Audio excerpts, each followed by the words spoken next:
Hi, I'm Adrian. I work for Bigfoot Education as Senior Educator, also known as AD to those in schools. What's up? And I've been working for Bigfoot for nearly 20 years now. Been here for a while. When I first started working for Bigfoot, I was a facilitator brought on to run some programs like Black History Month. And I absolutely loved the work. I was working for this Bigfoot and some other companies doing work, and soon found myself kind of just working for Bigfoot because I love the way they work, I love the style, I love the freedom, I love the content. I think the unique thing I love about being able to do this work is how much I get to see the things I love about education on a very practical sense come to life.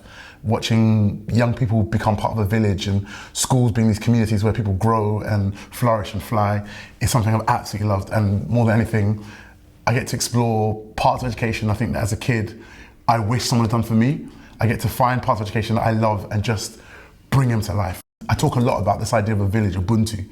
Like, the village is stronger because we're stronger together. And I think anything that kind of, especially for me at the moment, anything that speaks against that, I am willing to always be one of the first people to talk against it and speak the opposite.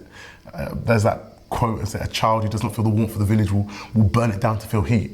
And actually for me, and I think for a lot of the facilitators here, including the team, one of the things that's really started to happen for us is that we've started to realize there is an element of that work coming in something that is much more serious, like these subjects, like anti-racism, which is what we're trying to promote, and equity, where we're finding new ways to bring some of the fun and silliness that we do into a conversation that isn't naturally that, but also to celebrate that unity, that village, like I said, that Ubuntu, that thing that just makes us so connected.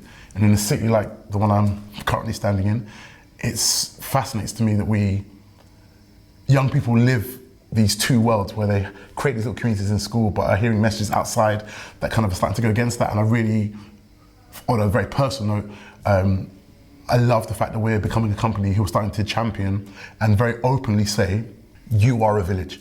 Like in other programs, like, we're doing anti-racism right now, but I'm doing a program called WFA, which is World Friendship Ambassadors, and that simple idea, that simple program is literally about creating communities in schools, interlinked, interconnected, that bring not only groups of young people in schools as mentors together, but other schools. Tomorrow we're doing a connections thing. We're bringing schools from all over the country for a webinar to talk about our connection as a big unit, a team, a big village. And yeah, I love it. I absolutely love it.